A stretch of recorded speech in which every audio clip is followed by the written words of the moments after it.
Amen and amen and amen. In Joshua chapter 24, verse 14.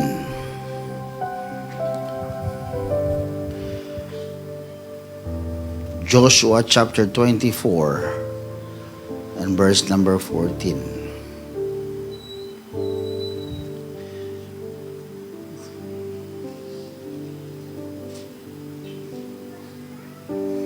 We'll read this in the King James Version. Now therefore, fear the Lord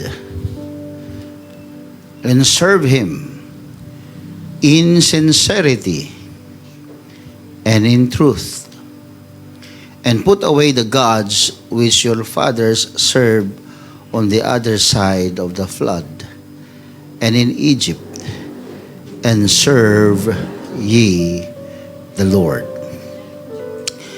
And if it seems evil unto you to serve the Lord, choose you this day whom you will serve, whether the gods which your fathers served that were on the other side of the flood, or the gods of the Amorites in whose land you dwell. But as for me and my house, we will serve the Lord. This is the word of Joshua. And in verse 14, he emphasized that we should serve God in sincerity and in truth. Let me share to you tonight, brethren, serve God with sincerity. Serve God with sincerity. Lord, we are here sincerely worshiping you and praising you. We are here, Lord, it's not because it's a midweek service, but this is, hallelujah, us. With sincerity, we are worshiping you and loving you, Lord. Thank you, Jesus, for bringing us, hallelujah, into this place, O Lord, so that we could express our love and our sincerity. Thank you, Jesus. Bless also those who are watching via live streaming, Lord God. I pray you bless their life and continue to talk to them. In Jesus' name I pray. Amen. You may be seated. Sincerity. We talk about in this church about faithfulness. Pinag-uusapan natin yan. Katapatan. Pinag-uusapan natin sa church, mga kapatid, ang commitment, yung mga sakripisyo, yan. Pinag-uusapan natin dito sa church yan, di ba? Yung excellence, tinuturo din sa atin yan. Yung pagsunod, obedience. At yung perseverance, o yung pagiging matiisin, pagiging mapagpatuloy, tinuturo sa loob ng simbahan. Pero lahat ng yan, kahit na ikaw ay committed, kahit na ikaw ay available and obedience, the only one quality that gives integrity of all of this is the word sincerity. So magbibigay ng integridad sa iyong commitment, yung sinceridad. Ang magbibigay ng integrity sa iyong pagiging persevere, ikaw ay mapagpatuloy, o ikaw ay masunurin. Ang magbibigay lahat ng integrity niyan ay yung salitang sinceridad o sincerity. Kaya sabi ni Joshua, now therefore fear the Lord and serve Him in sincerity and in truth. So itong sincerity, mga kapatid, is present to those active people. You can be active in the church, but you can also, while actively participating in the church, you can also with no sincerity. You can be present in the church, but with no sincerity. You can sing songs to the Lord. You can perform your ministry. You can even preach. And you can even teach without sincerity. So you see, mga kapatid, no one, parang hindi siya napapansin. Kasi ang sincerity, mga kapatid, ay tumutukoy sa panloob na katangian natin habang tayo ay naglilingkod sa Panginoon. So, hindi lang ito tungkol sa ginagawa natin physically sa church. Higit pa ito sa pagdalo sa simbahan. Higit pa ito sa pakikinig lamang. Higit pa ito sa pagkakaroon ng ministry sa church. Because people can perform their ministries, pero ang totoo nun, hindi naman sila sincere. Everybody say amen. So, ibig sabihin, ang sincerity, ito ay tumutukoy sa likod ng ating mga actions. At tumutukoy ito tungkol sa ating puso, sa pag-i-examine ng ating puso. That is sincerity. Pag pinag-usapan o sinabi nating sincerity, ito ay madalas nating bigyan ng pakahulugan na ibig sabihin ay genuine, totoo, tunay. 'Di ba? Honest or free from any deception. Kaya pag sinabing sincere po ako, ibig sabihin honest po ako. Sincere po ako, ako po'y tunay, hindi ako peke, hindi ako namimeke, hindi ako hypocrite. Yan ang madalas nating gamitin na pakahulugan sa word na sincerity. That's why a sincere person is not pretending to be something that he is not. So, meron kasing mga tao na nagpe-pretend lang na ganun sila, pero ang totoo, hindi naman sila ganun. Nagpe-pretend na mabait, hindi naman talaga mabait. Nagpe-pretend na palabati, pero suplado pala. Suplada, palaaway pala. So, may mga tao na nagkukunwari.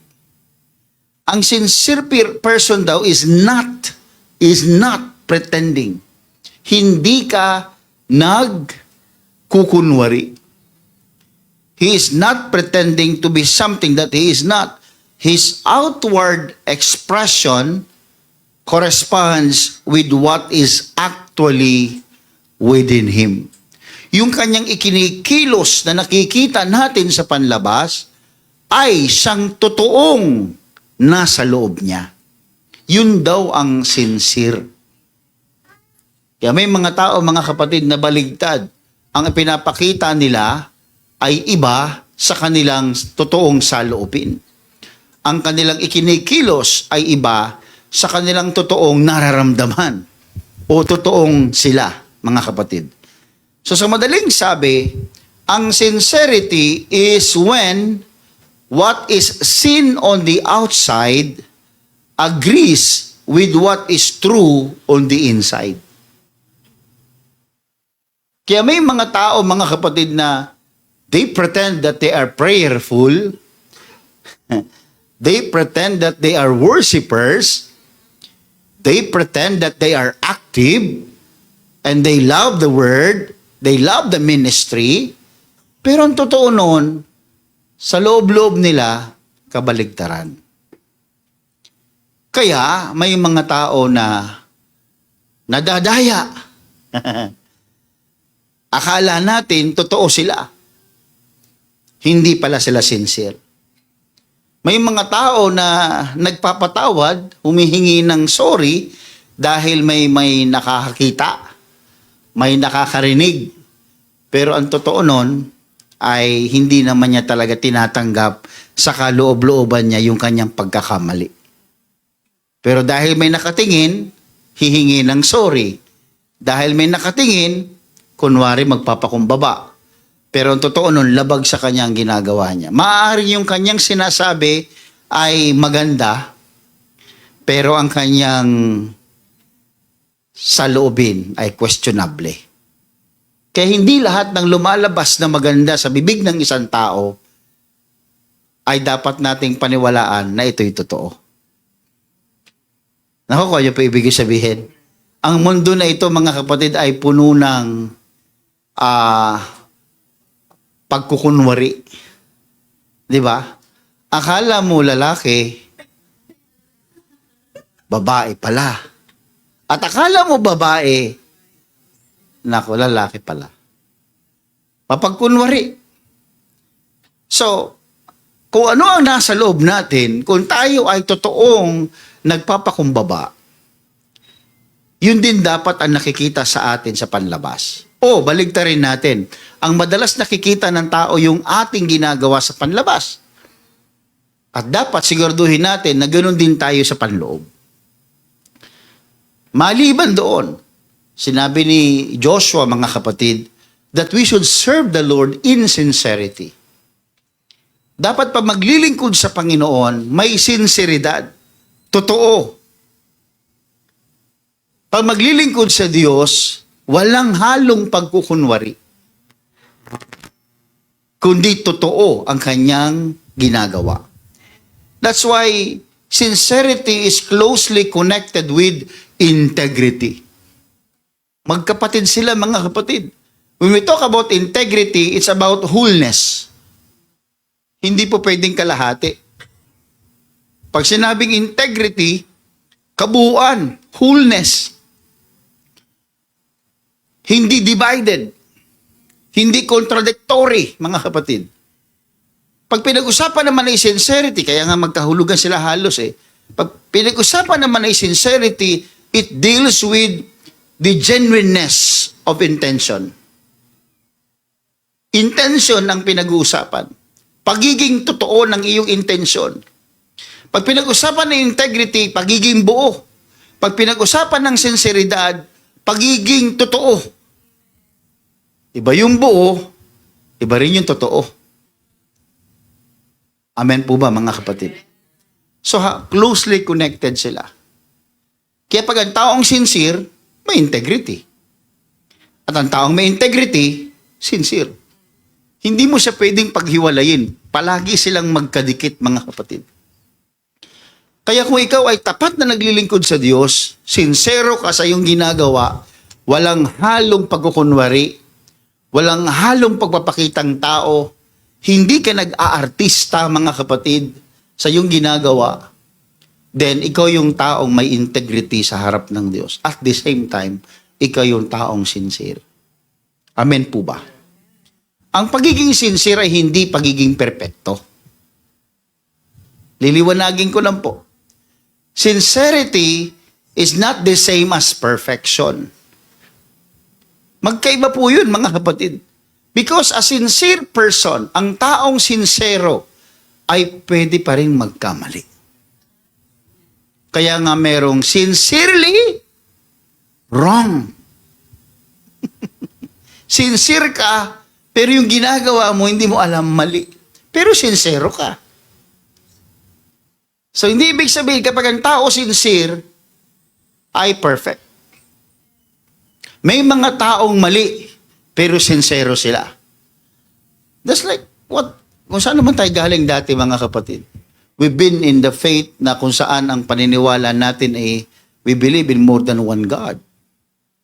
We go to church. We pray to the Lord. Pag pinag-uusapan ang salita ng Diyos, we respect that. Pero, yung sincerity natin, na tayo naglilingkod sa Diyos, hindi natin alam, may mali pala. That we believe in multiple gods. Naniniwala tayo sa maraming Diyos nung panahon na yun. At nung tayo ay natagpuan ng salita ng Diyos, tayo ay nag-correct, mga kapatid, yung ating sincerity naging tama. Kaya hindi lahat, mga kapatid, ng sincero ay tama. Sapagat ang taong sincero ay pwede pa rin magkamali. Everybody say amen. So, pag sinabing sincere ka, huwag mo na sabihin, I never fail because I am sincere. No. Hindi po, mga kapatid. Pag sinabi mong sincero ka, makinig po kayo. When you say that you are a sincere person, isa lang ibig sabihin. Ibig sabihin, hindi ka nagkukunwari. Yan lang po yun. Hindi sinasabi na pag sincero ka, perfect ka, hindi ganon. Ang sinasabi mo lang, hindi po ako nagkukunwari. Sabihin, sincere ka. Kaya may mga taong hindi nagkukunwari, pero mali sila. So, correct lang natin. Iaayos natin. May mga tao na very sincere sa kanilang ginagawa. Pag kinokorek mo, nagagalit sila. Hindi. Tapat kong ginagawa ito eh. Walang halong pagkukunwari itong ginagawa ko. Walang question sa iyong ginagawa, sa iyong sinseridad. Mali lang iyong pinaniniwalaan. O yung pamamaraan. Kaya, pag pinag-usapan ang sinseridad, mga kapatid, pagdating sa Biblia, mismong si Joshua ang nagsabi, serve the Lord in sincerity and in truth. Ibig sabihin nun, mga kapatid, that God was not merely interested in the religious activity, but God wanted an undivided allegiance. Ang dami mo nga ministry. Present ka palagi sa church. Active ka sa lahat ng mga gawain. Pero hindi ka pala sincere. Divided yung puso mo. Sumusunod ka kunwari sa leader mo, pero ang totoo nun, naiinis ka sa kanya. Totoo yan. Nangyayari po yan. Kunwari, masunurin ka. Pero sa likod-likod mo, may sinasabi ka laban sa leader mo. Active ka. Nasa church ka. Kitang-kita ka. Pero undivided ka. Hati. Kaya sabi ni Joshua, serve the Lord in sincerity. Pag bakit niya sinabi ni doon, mga kapatid, sa book of Joshua chapter 24? Kasi ng mga tao noong unang panahon, they started to believe in other gods na. Kaya nga, di ba sa bandang huli, sa verse 20, sa verse number 15, 14, balikan mo sa 14. Sabi niya, and put away the gods which your fathers served on the other side of the flood and in Egypt, and serve ye the Lord. Iwan nyo na yung mga Diyos-Diyos na pinaglingkuran ng mga magulang ninyo. Ibig sabihin, ng issue na dito, may kahati na si Lord. May rivalry na kay God. Kung sino yung pinaniniwalaan ng tao. Kaya nga, pumili nga si Joshua eh. But as for me and my house, we will serve the Lord. Kaya ang kanyang hamon, fear the Lord and serve Him in sincerity. Hindi yung kunwari, sumusunod ka sa church, sumusunod ka sa activity. Pero ang totoo nun, ibang Diyos din yung nasa kabilang kalahati ng puso mo. Kaya sincerity. Kaya hindi po yan tungkol lamang, mga kapatid, sa activities. Tumutukoy din yan sa ating pong undivided allegiance. Kung talagang kakampi ka ni Lord, kay Lord lang. Amen. Huwag mo nang hatiin yan. Yung kalahati kay Lord, yung kalahati sa sarili mo. Believe ka sa sarili mo. At yung kalahati, believe ka sa Lord. Huwag ganon. Pag kay Lord lang. Everybody say amen. So their outward confession had to correspond with their inward allegiance. Yung kanilang sinasabi na maglilingkod sila kay Lord, makinig po kayo maigi ha, nung sinasabi na maglilingkod sila kay Lord, bakit sinabi ni Joshua, put away the gods which your fathers served on the other side of the flood? Bakit niya sinabi yun? Kasi may tagasunod ang Panginoon ng unang panahon, pero hindi mabitaw-bitawan ang Diyos-Diyosan nila. Ako, yung ibig sabihin, ang Diyos-Diyosan din sa panahon natin, marami yan. Hindi yung literal na may ribulto. Minsan yung ating sarili, minsan yung ating trabaho, minsan yung ating mga prinsipyo sa buhay na hindi mabali-bali. Pati ang demonyo hindi kayang talunin yung prinsipyo ng tao eh. Minsan may ganon. Kaya, again, sincerity in its spiritual definition, spiritual sincerity is serving God. Ang spiritual sincerity daw ay ibig sabihin serving God with a genuine and undivided heart.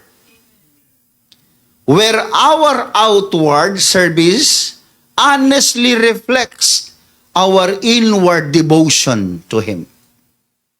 Ulitin natin mga kapatid, ang spiritual sincerity ay paglingkuran ng Diyos with a genuine, totoo, hindi peke, at hindi hati-hating puso.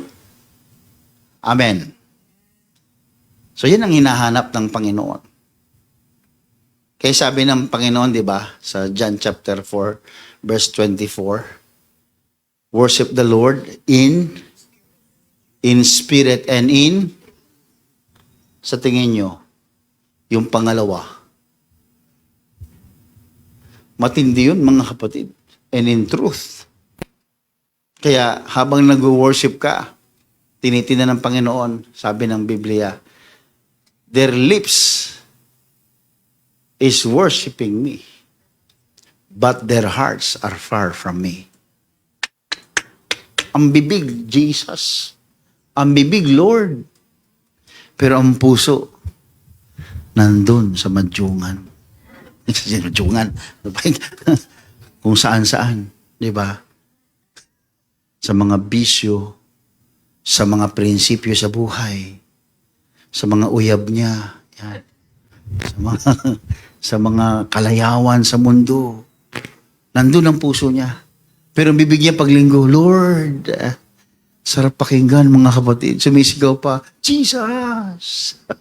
Sabi ni Jesus, ang puso, ang nguso mo lang, ang Jesus. Pero ang puso mo, hindi naman. Naku, nakakatakot yun mga kapatid.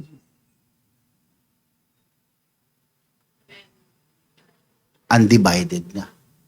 O divided na pala. Divided na yung heart niya. Hati-hati na.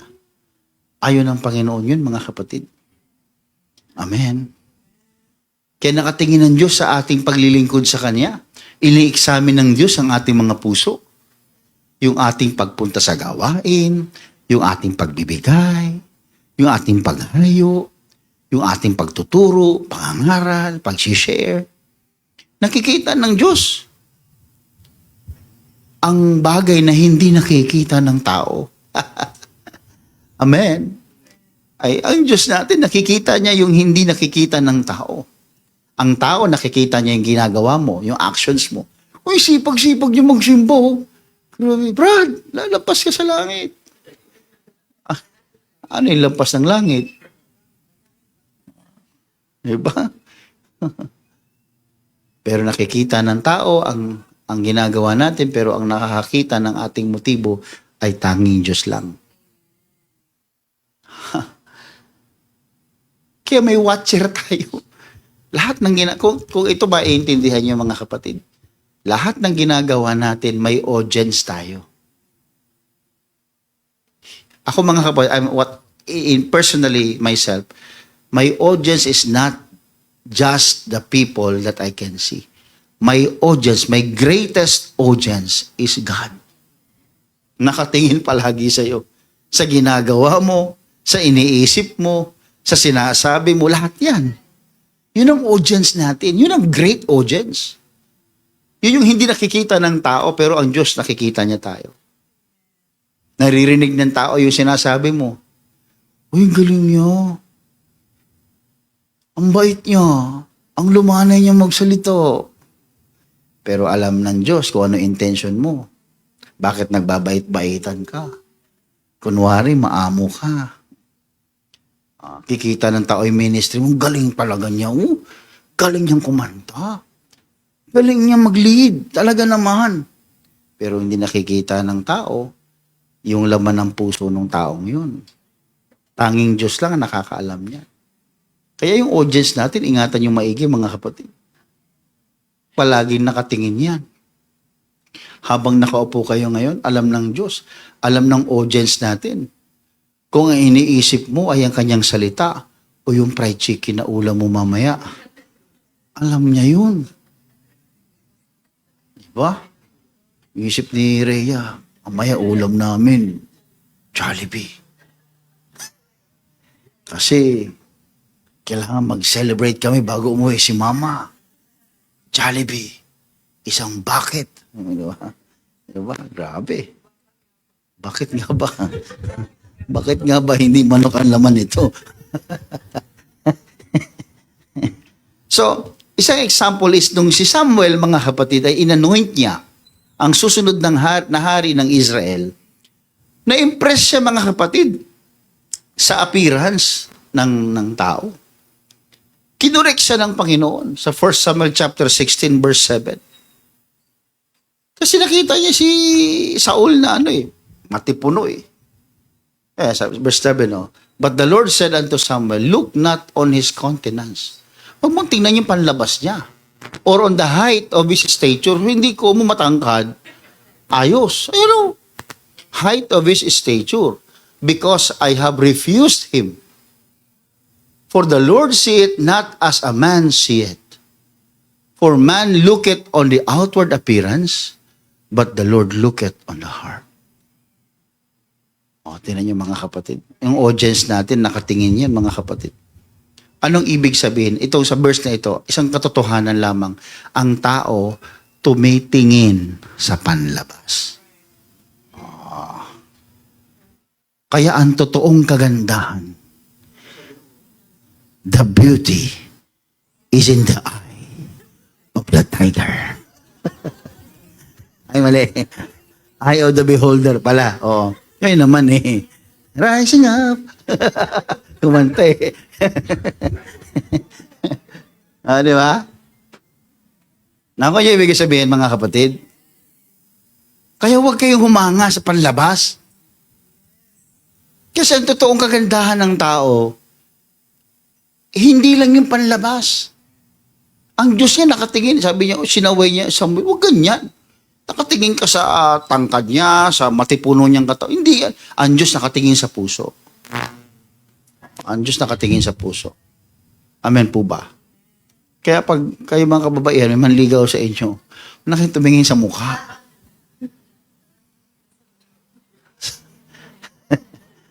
Sa nasa dugo. Ang kagapuhan ay nasa dugo. O, hindi na umakyat sa mukha. Hanggang dugo lang. Dugo lang. O. Wala na mga kapatid. So, ang tao nakikita niya kasi doon tayo nag-observe. Ino-evaluate natin, ino-observe natin yung tao sa panlabas niya. Kumakanta siya, ganda ng boses niya. Ang Diyos nakakaalam ng laman ng puso niya habang kumakanta yan. Yung bait niya. Very generous siya. Alam ng Diyos kung anong dahilan, kung ba't nabibigay yan. Alam ng Diyos kung anong motibo niyan. O mga kapatid, huwag kayong sisilaw doon. Oo.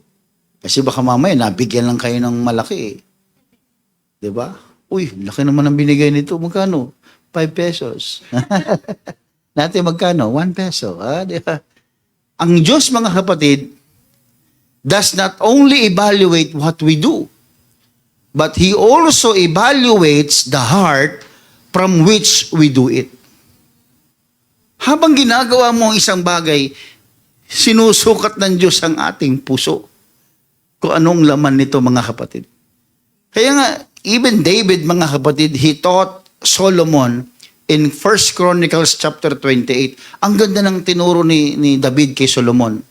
Sa verse number 9 ng 1 Chronicles chapter 28. And thou, Solomon, my son, know thou the God of thy father, and serve him with a perfect heart, and with a willing mind.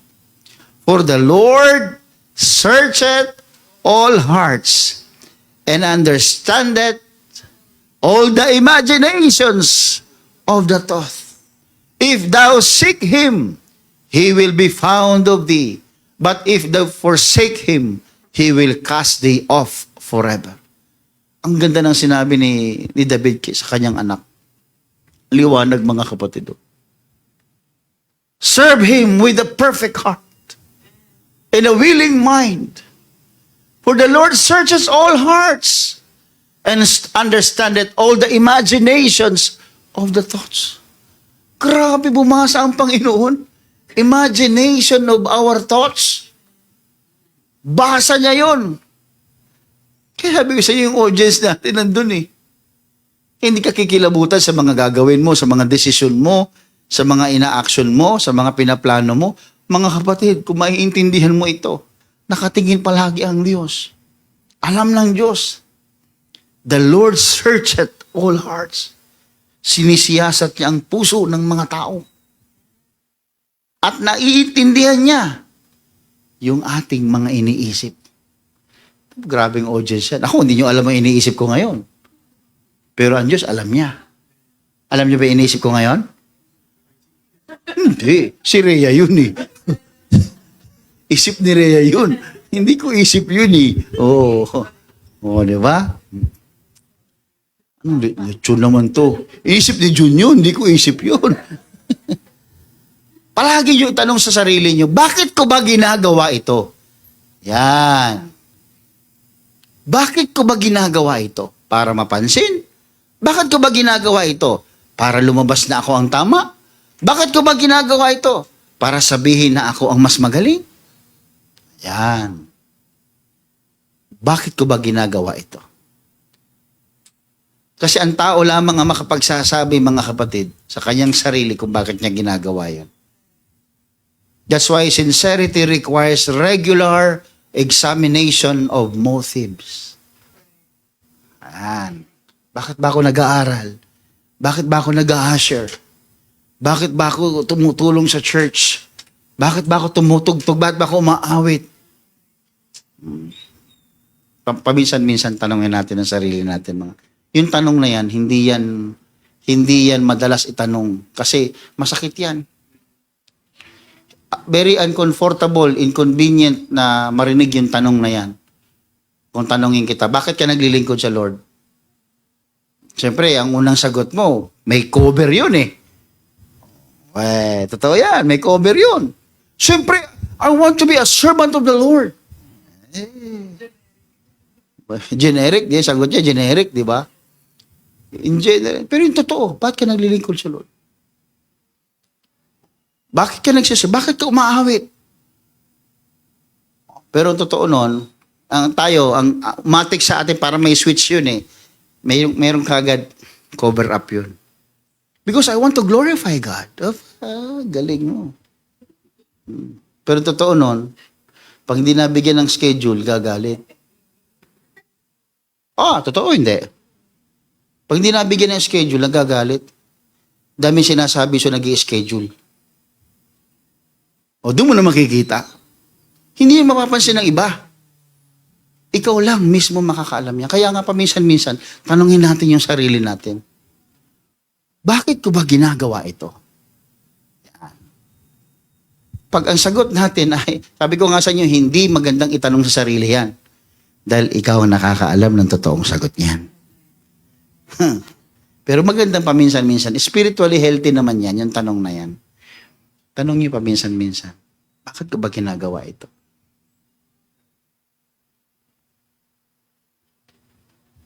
Pag alam yung labag na sa loob niyo yung ginagawa ninyo at hindi alam niyo hindi na tama, itigil niyo na yun.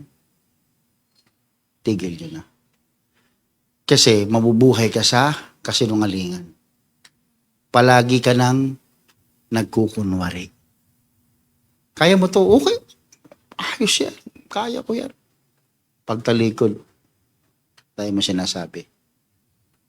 Kaya ako naging honest ako mga kapatid. May mga pagkakataon sa, na-apply ko yun mga kapatid. Sinabi ko talaga na, natitisod na ako sa sarili ko. Sinabi ko din sa kapwa ko, pastor, natitisod ako sa sarili ko, sir. Bakit naman? Kasi labag sa loob ko. Baga yung sinasabi ko at pinapakita ko, labag doon sa loob ko. Iba. Imbis na makitungo ako sa'yo ng laging ngiti. Pero totoo nun, nagngingit-ngit ako. Natitisod nga ako sa sarili ko ngayon eh. Kasi may maling ginagawa. At dahil mali yung ginagawa niya, at ayaw ko siyang masaktan, magkasama para walang trouble. Tawa-tawa ka lang, o ano ka lang, makisama. Pero totoo nun, nagngingit-ngit ka. So, ang ginawa ko, malis ako. Malis na ako. Hindi, ba't ka umalis Mahalaga. Mas mahalaga sa akin yung prinsipyo ko. makikipagplastikan ako. Tapos natitisod ako sa sarili ko. Alam ko may mali sa Diyos yung ginagawa ko. Ba't ko itutuloy for the sake of bias lang relasyon natin? No. It's better for me to remove myself in that group. Bakit? Kasi sarili ko na yun eh. Ayokong umupo magkakasama tayo. Pero nakikipagplastikan na pala ako. Sincerity. That's why I ended up this Bible study tonight. Because I want to explain to you the things that I have decided. Sa paglilingkod sa Panginoon, hindi galing. Yung sinseridad. Magaling ka nga, hindi ka man sincere, hindi rin pansinin ng Panginoon yan. Maging totoo tayo. Huwag tayo. Pag alam mo nang ikaw na natitisod ka na sa sarili mo, sarili mo na kinatisuran mo. Ba't ba ganito? Ano ba ibig sabihin ng kinatisuran mo sarili mo? Yung ba sinasabi, ba't ba ganito kasi ako? Ba't kasi ganyan? Sabi, natitisod ka na sa sarili mo noon. Ayaw kong magalit, pero ba't nagagalit ako sa kanya? Paano di ka magagalit sa kanya? Araw-araw ka nakaharap sa kanya, naiinis siya sa mukha niya, di lumayo ka. Para hindi mo siya nakikita. Ganun lang yun, mga kapatid. Ikaw yung mag-adjust. Huwag mong hintayin, huwag mong sabihin, pagsubok lang to, the Lord will bless me. Nako, sarili mo na nga yan eh. Alam mo, pinakamatinding kalaban? Hindi naman demonyo eh, sarili eh. Kasi kaya mo i-rebuke ang demonyo eh. Demonyo, lumayas ka sa katawan ko. Ayaw mong gawin yun eh. Pero yung sarili mo, paano mo i-rebuke? Sarili ko, lumayas ka sa sarili ko. Espiritu ko, lumayas ka. Ano, pag iniwan kayo, di patay ka. So, di ba? Hindi mo siya marirebuke ng ganon. Ako kanya mga kapatid, nasusubok yung sinseridad kapag walang nakatingin. Yeah. Minsan, maging honest kayo. Pag sinabing, ba't nag-withdraw ka ng ganito? Ba't umalis ka? Bakit iba na yata? You need to be honest to yourself. Kasi minsan ang sincerity, nasusubok yan, hindi sa maraming tao. Nasusubok yan pag mag-isa ka na lang. Nasubukan nyo ba yan? Yung mag-isa ka na lang, tapos sinungaling ka pa.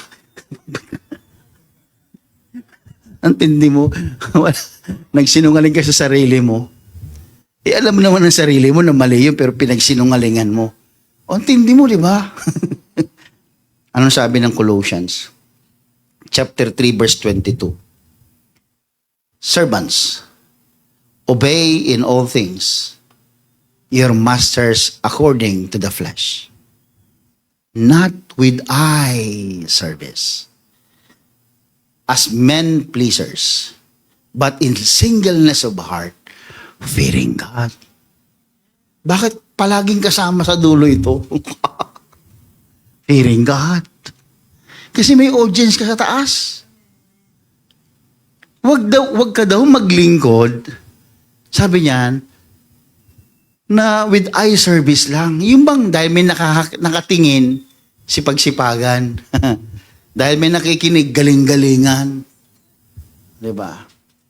Sinong piniplease mo? Ang tao na. Pero dapat daw, iisa lang ang iyong puso, nasa Panginoon lang. Isa lang ang audience mo. Kaya kahit walang nakikinig pag kumanta ka, kantahin mo ng maganda. Hindi ako nabibiro. Kung walang nakatingin sa ginagawa mo, walang nag-check, gawin mo pa rin yung the best. Kasi alam mo naman kasi kung ginawa mo yung the best eh. Alam mo rin kung hindi. Di ba, tinuro ko nung nakaraan. Kaya mo pa, pero sumuko ka na. Pwede na to. Pwede na yan. O, di ba? Alam mo, ginawa ka ng Panginoon. Ikaw, Brother Adrian, ginawa ka ng Panginoon. Medyo napagod ang Panginoon, nangawit. Tapos, nakalimutan niyang lagyan ng isang butas yung ilong mo. Isa lang. Pero malaki naman. Sabi niya, pwede na yan. Isa lang. Di ko lang naiiba. Diba? Alin ang naiba. Parang bata, di ba? Ay, siya lang. Oh. Di ba? Pwede na yan. O di, habang buhay mong daladala yun. Si Lord naman, gagawa lang. Hindi ba pa ako? Di ba? Oh. Ano kanya ibig sabihin? Kaya ang Diyos, palaging kahit walang nakatingin, gagawin niyang perpekto. Tignan mo yung universe, how He perfectly placed everything on the solar system. Grabe. Pati yung, ay mga scientists, pati yung orbit natin, sukat yun. Kasi kung medyo napalapit tayo sa araw, tutong tayo mga kapatid. Di ba? Eh kung medyo napalayo ka naman, medyo madilim na. So, talagang sukat yun ng Panginoon. No? Perfect. Excellent. Kaya, yun, kung yun ang solar system perfectly aligned, perfectly set, tao pa kaya? O, di ba? Kaya may mga taong nawawala sa katinuan. Ano yon? Dahil sa kamay? Hindi. Ito, utak. Grabe. Pag pinag-aralan mo utak, mababaliw kayo. Subukan nyo mga kapatid, pag-aralan yan, yung bawat yung hibla, kung gaano karami, meron ako napanood na ganun Isang hibla lang, hindi na maipaliwanag, mauubos na yung iyong mga lingwahe para maipaliwanag lahat yun. Ganun ka-perfect ang Panginoon. Tapos backslider ka pa. Ginawang ka ng Diyos perfectly, tapos ayaw pa simba-simba, ayaw mo pa magsimba. Grabe. Binigyan ka ng talent. Ako gusto ko lahat matutunan nito Pero hindi ko kaya. Tapos ikaw marunong ka simple lang sa'yo. Nasaan ka? Sus, kung maiintindihan mo lang kung paano ka perfect na ginawa ng Diyos. Para sa kanyang kapurihan yun Pinerfect ka ng Diyos para sa kanyang kapurihan.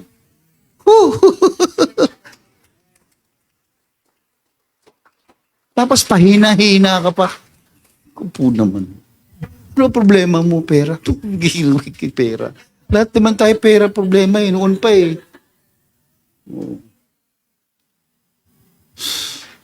Nangihinayang ako mga kapatid. Nangihinayang ako.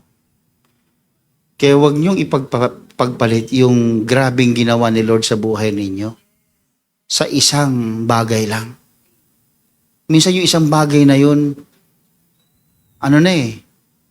tawag dito, common sense lang, kaya mo nang papagtagumpayan Common sense, common sense lang. Pinaliliwanag sa simbahan. Tinuturo. Mga kabataan kayo, tinuturuan kayo. Yung Word of God, tumatatak sa atin, tinuturuan tayo. Tapos sa isang desisyon, isa lang isang desisyon, maling desisyon. Kakalimutan lahat ng kanyang mga natutunan sa gawain ng Diyos. Kakalimutan lahat ng experience niya sa Panginoon. Dahil sa gusto niyang layaw. Ang layaw, may katapusan. May katapusan yan. May hangganan yan. Pero ano yung walang hangganan? Yung wisdom ng Diyos.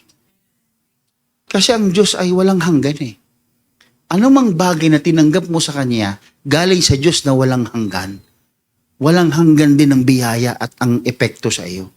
Hanggang sa eternity ang biyaya sa iyo.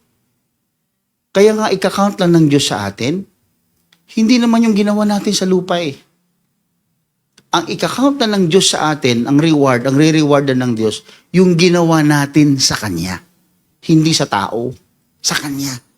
Kaya kung ginagawa mo isang bagay para sa Kanya, ika-count ng Lord yun.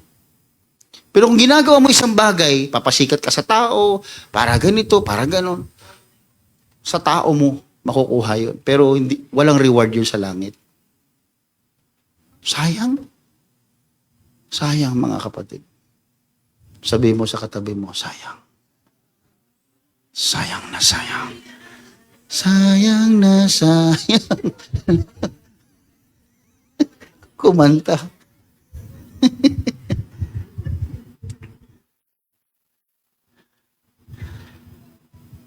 Tapos pag nakakita tayo ng tao na, grabing iyak niya, pastor. Sincere siya. Hindi lahat malakas umiyak, sincere. Ang artista, napapaiyak din tayo. Pero hindi sila sincere. Kaya wag yung, grabe siya, pastor, uwa ako sa kanya. Very sincere siya mag-pray. Hindi ganun. Wag nating isipin daw na ang sincerity is uh, it means feeling strongly about something. But sincerity daw is not measured by emotional intensity. May mga tao na umiiyak, pero crocodile tears pala, di ba? May mga tao na tahimik, pero malalim at sincero. Katulad ni Bulong, di ba? Hindi ko naririnig salita yan dito eh. Narinig mo yung salita yan?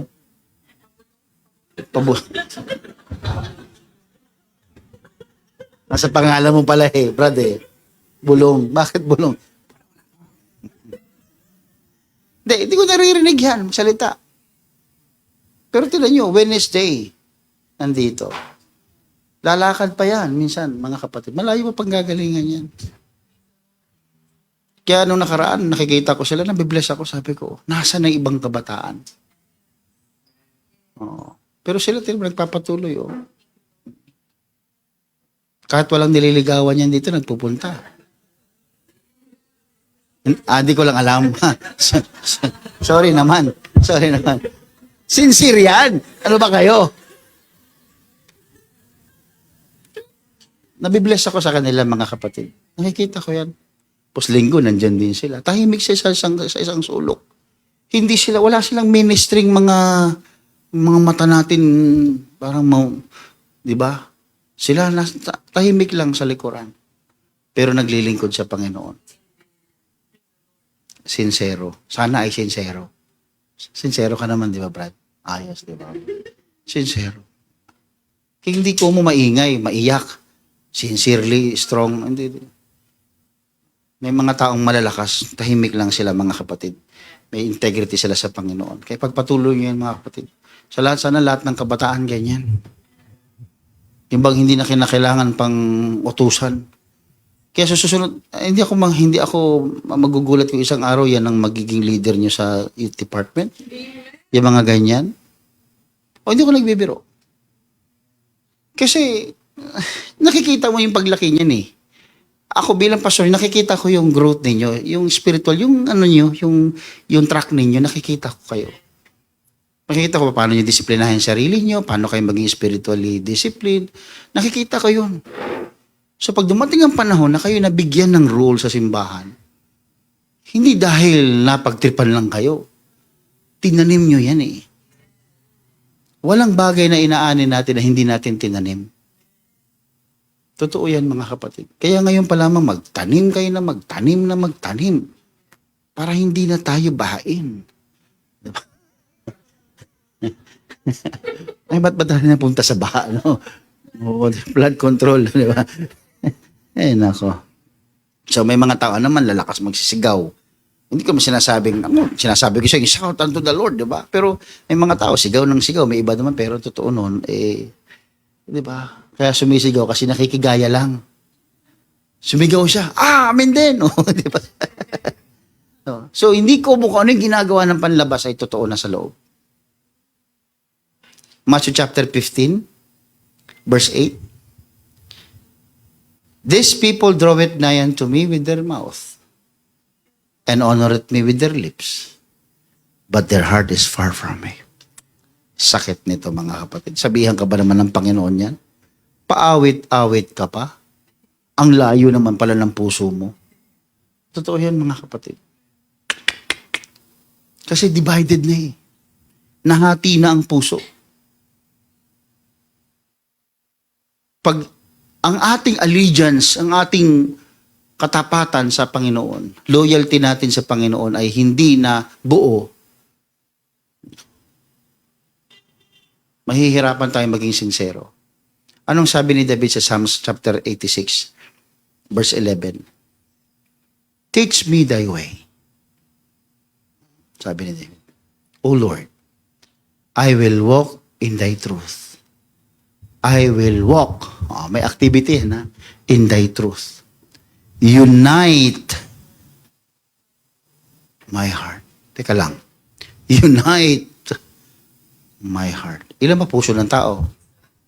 Ba't sabi niya, unite my heart? Ibig sabihin, na-divide. Ikaw ba sabihin, pagkaisahin mo ang aking puso, Panginoon. Pati lang ba puso mo?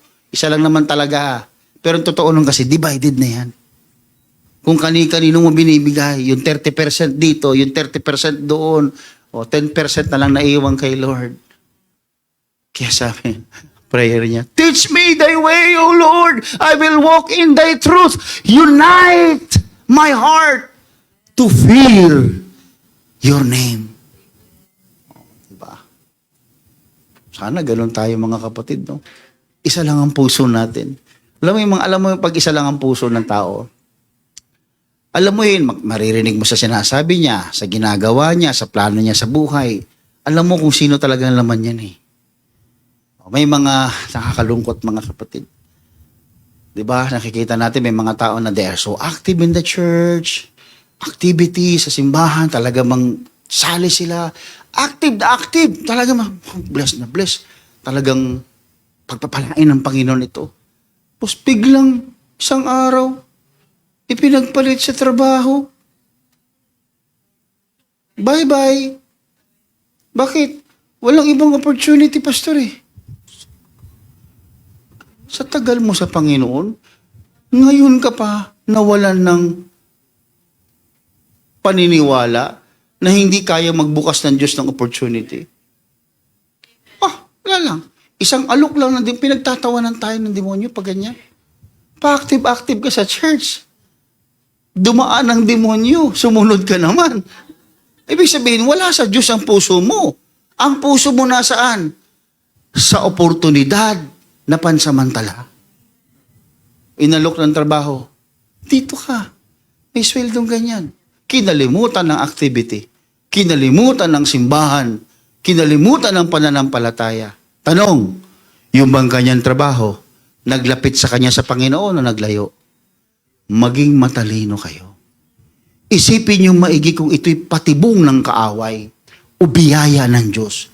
Pag biyaya ng Diyos, hindi ka aalisin sa church. Galing sa kanya yung biyaya, tapos aalisin kanya sa church. Huwag kayong, hindi pa sure, hirap na kasi maghanap ng trabaho ngayon eh. Talk to the Marines. Doon mo ikwento sa mga maano yan. Sa akin, ako bilang pastor ninyo, hindi ako magsasawang sabihin sa inyo, if you faithfully serve the Lord, you will eat the fruit of the land. You will eat. Doon, if you feed kayo ng Diyos, naglilingkod kay Diyos ko po naman, no? Naglilingkod ka sa Diyos, tapos gugutubin ka? Tingnan niyo, pastor ninyo. Sa tingin niyo ba gutom ako? Busog na po ako. Pero nung kanina, nag-drive ako pa uwi mga kapatid. 12 years ago, nakita namin yung picture namin ng mag-anak. Ang payat ko pa. Tapos ang liit pa ni Jap-Jap. Baby pa si Jap-Jap eh. Kalong-kalong pa ni Minyong. Asa na ba si Minyong? Sumalangit. Sumalangit tuloy. Karga-karga niya, mga kapatid. Ang liit pa nila, JB, si AJ, liit pa. Tapos sino pa to? Si Joanna. Pasakay-sakay pa nung motor na liit pa, wala mga muwang, sabi ko.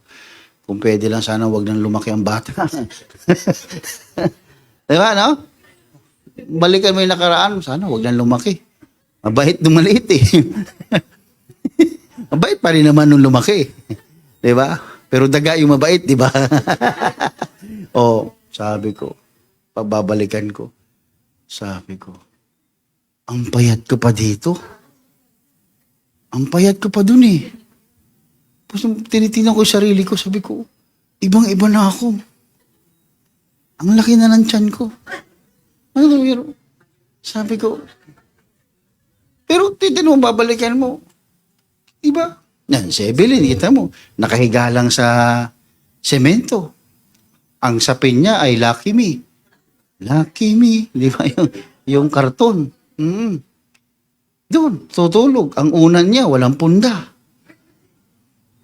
Di ba? Ang suot niya, may raffles pa. Hindi, wala, joke lang. Para palaging may winter sa Pilipinas eh. Linggo-linggo, init-init. May winter ba tayo? Ganon kasi yung favorite niyang suotin. Oh. Di ba? Nakaboots pa. Di ba? Tinan mo naman ngayon. Di ba? So, tapos sasabihin niyo sa akin, ang hirap kumanat ng oportunidad. Mga kabataan, wag sana kayo ma-offend sa akin, pero just serve the Lord. Serve Him faithfully with sincerity. Pakikita sa inyo ng Panginoon, hindi kayo pababayaan ng Panginoon.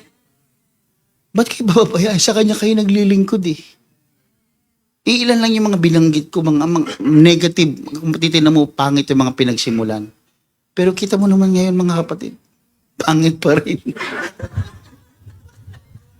Mga itsura lang. Pero yung kalagayan, umukay na. Di ba? Di ba tayo tapos eh? Oo. Kaya huwag kayong matakot. Huwag kayong matakot maglingkod sa Panginoon. Bubuhayin tayo ng Panginoon. Di ba? Ayaw ko na ikwento yung kay Pao. Kasi iba yung level ng kay Pao eh. Talaga may mga guhit pa yun dito. May guhit pa eh. Sa kasama ng tatay niya, Tay! May guhit dito. Sige mo ito, batang to. Huwag natin balikan yun. Pero tinan niyo mga kapatid, kung akalain mo, teacher na ngayon. Diba? Si Serna siya ngayon, diba? Oo. Diba? Nang babagsak na ng estudyante. Babagsak niya si Minmin. Diba? Diba? Dati siya lang yung paulit-ulit sa eskwelahan. Ngayon, diba? Ginaganti niya. Ginaganti niya yung sarili niya. Diba? Again, mga kapatid, don't divide your heart. Focus lang sa Panginoon. Sincero kayo dapat sa Panginoon. Amen. Ang delikado lang sa mga tao, mga kapatid, na parang you perform spirituality. Spiritual performance lang, may ministry, para lumabas na spiritual sila. Mga kapatid, alam nyo nangyayari yan sa madalas kung kanino? Sa mga matatagal na. Ito, nung umpisa, ganito, para habang tumatagal, nawawala minsan ito. Kasi familiar na eh. Kaya nga spiritual performance na eh. Marunong mag-pray. Kaya hindi na masyadong mag-meditate. Kasi marunong na siya. Anytime nabigyan mo ng mikropono, alam niya na yung mga words na sasabihin niya. Diba? Magturo, hindi nag-aaral. Bakit? Patatawan-tawanin niya lang yan, tapos kukwento-kwentuhan. Wala nang aral, wala nang anointing, walang prayer, walang fasting. Pag ganun, habang tumatagal ang tao, nagiging spiritual performance na lang. Nawawala yung sincerity. Yung skill, ang pumapalit saan? Sa substance. Dati kasi puro substance tayo, yun ang bago pa tayo. Grabe, fasting tayo. Diba? Very sincere tayo. Punong-puno ng substance yung buhay mo. Habang katagalan, natututo ka na, nagiging skill na. Kaya, totoo lang mga kapatid. Dangerous yan, yung mga yan. Yung, pati pag-awit. Dangerous yan. Hindi ako nagbibiro. Kasi kahit naman may galit ka, pwede kang tumugtog eh. Kahit may galit ka, pwede kang mag-songlid. Spiritual performance yan. Ingat kayo dyan. Diyan kayo titirahin ng kaaway, mga kapatid. Amen. So, wag lang yung ibig sabihin na pag may, Pastor, ano bang masama sa ginagawa ko? I just follow my heart. Pa-English ka pa.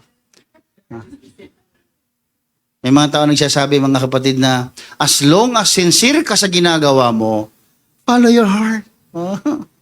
Bakit? Deceitful above all things ang heart eh. Yung statement na yan, biblically incomplete yan. Hindi ko mo sincero ka at taos sa puso mo yung ginagawa, taos buong puso mo ginagawa isang bagay, tama na. Hindi po. May pagkakamali din dyan. Ang sinseridad, hindi niya ginagawang tama ang isang mali. Kapag sincero ka, pag mali, mali. Hindi niya pwedeng, Kahit mali itong ginawa ko, Lord, alam mo naman, tapat akong ginawa ko yun, di ko naman alam. Mali ay mali. Mali nga eh, right ka ng right. Joke lang. Wrong, right? Wrong nga eh, right. Sincere, sige, sige. Amen, ibig sabihin niya, amen, Sabi ko, wrong, right? Wrong, right. Ano ka ba? Diba, kengkoy tayo ngayong gabi, mga kapatid. Palakpakan muna natin ang Panginoon, mga kapatid. Kaya sabi ni Joshua, serve Him in sincerity and in truth. So, may mga tao na sincere nga, wala naman sa katotohanan. Pag ikaw naman puro katotohanan at walang sinseridad, mga kapatid, nagiging relihiyon ka lang. Alam mo yun? Puro katotohanan, wala ka naman sinseridad. You become an empty religion. Pero puro ka naman sinseridad, walang katotohanan, ay misguided ka. Diba? So, in spirit and in truth, maging ang sabi ng John chapter 4:24, mga kapatid. So, maging si Ananias, bago ako magtapos, si Ananias at si Sapphira, diba? Alam niyo yun? Yung nagbenta ng ari-arian. Tanong, nung nagbenta siya, masama ba yung ginawa niya pagbebenta ng kanyang ari-arian para ipamigay? Hindi. Bakit sumama? Ano yan? Nag-keep. Ano pa? May maling motibo. Ano pa? Ano yung motibo? May kukunin siyang part. Mali yun? Maling motibo. Sige. Ano pa? Ano bang sagot ninyo? Anong mali sa ginawa ni Ananias at saka ni Sapphira? Nagsinungaling? Dugtungan nyo kasi may hinahanap ako sagot. Ano? Di ba, binenta niya ari-arian. Ibinigay sa paanan ng apostol para i-distribute sa mga kapatiran. Sabi natin mali kasi may motibong mali. May motibong mali dahil kinuha niya yung portion. Tapos ibinigay yung kalahati ba, kung ilan man yun. Basta kumuha siya. May mali na. Bakit mali?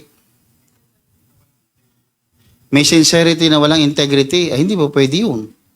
Diba? Ano pa? Deception, diba? Sinabi niyo deception. Bakit deception? Gusto niyang palabasin. Image. Gusto niyang palabasin na binenta niya o nagsakripisyo siya ng malaki para sa marami. Pero ang totoo, kumuha siya. Tatago niya yung kinuha niya, pero ang totoo gusto niyang palabasin sa marami na siya ay nagsakripisyo ng malaki. Nakuha niya yan. So lumalabas, mga kapatid, na gusto niya na maging hero siya sa marami. Pero ang totoo nun, dinaya niya maging ang Panginoon. Kaya, alam nyo, kayo, maglingkod kayo sa Panginoon, mga kapatid, ng ganon. Para bang gusto nyong palabasin na you are a hero. No. Wag po. We recognize, mga kapatid, ulitin ko ha. Pantay po lahat tayo dito. I deeply recognize and I thank the Lord. I am so grateful with God to have you in the church. I am so grateful with the Lord. Totoo po ito, with sincere heart. Grateful ako sa Panginoon na kayo ay naging bahagi ng simbahan na ito. Binigay niyong oras niyo, panahon niyo, salapi ninyo. Binigay ninyo, sinuportahan niyo ang gawain ng Diyos, sinuportahan niyo ang pastor ninyo. That is my deepest, out of my deepest sincerity, I thank you all. But remember this, mga kapatid. Yung inyong ginawa, yung inyong binigay, gaano man ito kalaki o gaano man ito kahalaga, sa mata ng Panginoon, isa lang ang may reward. Yung ginawa ng tama ang motibo. Kung ginawa nyo ang isang bagay, nagbigay ka ng malaki, may ginawa kang sakripisyo, may ginawa kang hindi nagawa ng iba, Pag yun ay ginawa mo na may maling motibo, hindi mo mahahanap sa Diyos ang reward mo doon. Kaya mas magandang humarap sa Panginoon yung totoong tayo. Ulitin ko, nagpapasalamat ako doon sa inyong ginawa. Pero kung gusto ko kayong tapatin, gaano man kalaki o kaliit ang ating ginawa sa tingin ninyo, pag ginawa nyo ng may sinseridad yan sa Panginoon, may balik yan sa inyo. May blessing ang Panginoon. You did it for purpose kasi para sa Panginoon. Kaya di baling hindi ako kasing sikat nung iba. Halimbawa, sabihin mo, hindi ka naman kasing laki magbigay katulad nung iba. Pero yung kakayanan mo, ginawa mo. Okay yun. Di baling hindi ka kasing sikat ng iba, pero totoo ka naman sa Diyos. Kaya huwag kayong gagawa ng isang bagay, mga kapatid. Sa pastor ninyo,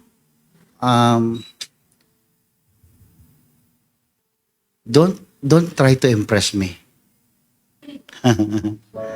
Huwag niyo akong i-impress. Hindi ako ang Diyos. Minsan, para makuha ang pabor ng pastor, you don't know me, mga kapatid. Minsan, kung sino pa yung hindi magbibigay, nakikita ko nahihirapan, nandun pa yung pabor ko kaysa sa mga nagbibigay.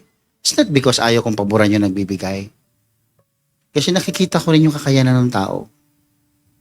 Minsan alam ko yung tao nagbibigay, may ginagawa. I don't know. Maybe for their image or ano. Pero hindi ko kasi kayang hindi ko kayang prangkahin. Boy, ginagawa mo, papasipsip ka, no? Ano ka, sipsip ka, no? Hindi ko kayang, tsaka hindi ko naman yun gawain, Kaya ito lang gawin nyo. Whatever your hand find it to do it all with your might. Gawin yung kakayanan nyo. It's hindi para sa akin. Hindi para sa kung kanino. Para sa Panginoon. Gawin nyo para sa Panginoon.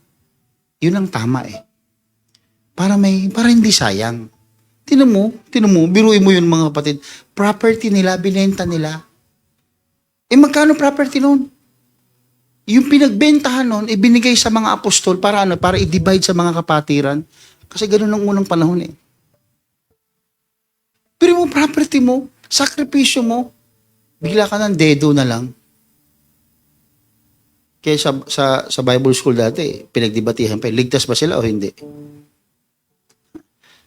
Ligtas ba sila? Ha? Pag-usapan natin sa susunod yan.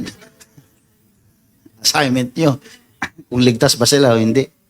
Kasi ito po yun Sayang property mo, di ba sana, di ba? Kaya sabi ko sa inyo, sayang yan. Bibigay mo, tapos may mali kang motibo, sayang. Sayang. Sayang talaga, mga kapatid. Huwag yung sayangin. Pinaghirapan nyo rin yun Bigyan nyo ng may tamang motibo. Gawin nyo ng may tamang motibo. May blessing kayo sa Panginoon. Palakpakan natin ng Diyos, mga kapatid. Hallelujah, hallelujah. Alam nyo, pag sinabing sincerity, it's actually this one, for me personally, this one is part of your worship. Sincerity now becomes your worship. Palaging may audience sa taas. Amen. Amen. Hindi ko man kayo nakikita, kayo mga kabataan, kung anong ginagawa nyo. Pero, may audience doon. Kaya matakot kayo, mga kapatid. Huwag akong pagtaguan nyo. Tatago ka kasi iba ang suot niya. Kasi no-offend ako, mga kapatid. Huwag niyo akong gawing katatakutan. Hindi ako nagbibiro mo. Minsan ang tingin ko sa sarili ko, bakit hindi ba ako naging effective pastor sa mga kanila? Bakit instead of them na ma-attract sila na, I need to consult my pastor. Tanong ko sa pastor ko kung tama ba ito. Ang ginagawa, tinataguan nila yung pastor. Tatakbuhan, tataguan. Ako rin nag-iisip ako, sabi ko, hindi ba ako naging mabuting pastor sa inyo? Hindi ba't kung meron kang hindi maintindihan sa iyong buhay, sa pananampalataya, di ba dapat mas lalo ka magtanong? Ang problema kasi, may mga tao na alam nilang mali, pero ayaw nilang tanggapin yung tama. Kaya lumalayo. Kasi alam nila na sasabihin ko kung ano yung tama. Alam na nila yun. Ayaw nilang i-correct yung kanilang maling ginagawa. Kaya nagtatago sila. Ako nalulungkot. Kasi yung pagtatago mo, pansamantala lang yan. Ibulalas ka. Papakita ka. Sabi ng Bible, your sin shall find you out. Isang araw, magugulantang ka na lang. Kahit anong tago mo, nakita ka pa rin. Kaya sabi ko, sayang. Nangihinayang ako mga kapatid. Tulungan niyo ako sa prayer mga kapatid. This past few weeks, mabigat ang loob ko. Hindi dahil sa inyo. Mabigat ang loob ko sa mga taong umalis. Hindi na nagpatuloy, hindi na bumalik sa gawain. Ang bigat ng loob ko. Yun ang laman ng prayer ko pag ako nagmamaneho sa trabaho, nandun ako, bilang mapapatigil ako. Ang naalala ko yung mga isang beses lang na mali ang desisyon, nahiya nang bumalik. Nahiya na sila. Parang may mga tali na sila na hindi na sila makakawala doon sa kanilang mga napuntahan. Ang bigat ng loob ko. Kaya sinabi ko sa Panginoon, pagaanin mo naman itong aking damdamin. Umiyak ako hindi for me. I'm not crying just only, not only for my family, not only for you here. I'm crying for them. Umiyak ako para sa kanila. Nabibigatan ako. Naaawa ako mga kapatid. Naaawa ako. Kasi alam ko kung anong pupuntahan nila. Tulungan niyo ako sa pananalangin. Na sana sa kanilang pagbalik at binigyan sila ng Panginoon ng pagkakataon makabalik, maglingkod na sila ng may katotohanan. Huwag na silang magkunwari. Tumayo tayong lahat mga kapatid.